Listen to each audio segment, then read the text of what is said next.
Hi friends, welcome to my channel. Andhra Pradesh మరియు తెలంగాణ రెండు తెలుగు రాష్ట్రాల వెదర్ అప్డేట్స్ తెలుసుకుందాం. ముఖ్యంగా ఆంధ్రప్రదేశ్ మరియు తెలంగాణలో ఇవాళ రేపు ఏ జిల్లాల్లో వర్షాలు కురనున్నాయి, దానికి సంబంధించిన వివరాలు అయితే తెలుసుకుందాం.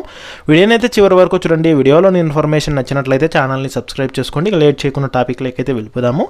ఆంధ్రప్రదేశ్ మరియు తెలంగాణలో రుతుపవన ద్రోణి అల్పపీడన ప్రభావంతో తేలికపాటి నుంచి మోస్తరు వర్షాలు కురిసే అవకాశం ఉన్నట్లు వాతావరణ శాఖ అధికారులు అంచనా అయితే వేస్తున్నారు.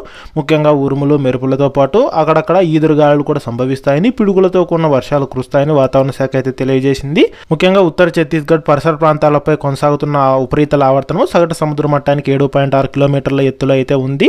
ఇక మరోవైపు రుతుపవన ద్రోణి ఆగ్నేయ దిశగా తూర్పు మధ్య బంగాళాఖాతం వరకు అయితే కొనసాగుతోంది. ఇక వీటి ప్రభావంతోనే ముఖ్యంగా ఏపీలో అల్లూరి సీతారామరాజు, పార్వతీపురం, మన్యం, విశాఖపట్నం, శ్రీకాకుళం, కోనసీమ, తూర్పుగోదావరి, కాకినాడ, అనకాపల్లి, ఎన్టీఆర్, పశ్చిమ గోదావరి, కృష్ణా, ఏలూరు జిల్లాల్లో తేలికపాటి నుంచి మోస్తరు వర్షాలు కురిసే అవకాశం ఉన్నట్లు వాతావరణ శాఖ అయితే తెలియజేసింది. ఇక తెలంగాణలో కూడా ఇవాళ రేపు తేలికపాటి నుంచి మోస్తరు వర్షాలు కురిసే అవకాశం ఉన్నట్లు హైదరాబాద్ వాతావరణ కేంద్రం అయితే హెచ్చరికలు అయితే జారీ చేసింది.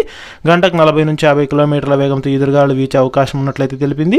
ఇక ముఖ్యంగా తెలంగాణలో ఇవాళ రేపు మెదక్, నిజామాబాద్, నిర్మల్, జగిత్యాల, కరీంనగర్, ఆదిలాబాద్, జయశంకర్, భూపాలపల్లి, కామారెడ్డి, ఆసిఫాబాద్, నిజామాబాద్ జిల్లాల్లో తేలికపాటి నుంచి మోస్తరు వర్షాలు కురిసే అవకాశం ఉన్నట్లు వాతావరణ శాఖ అయితే హెచ్చరికలు జారీ చేసింది.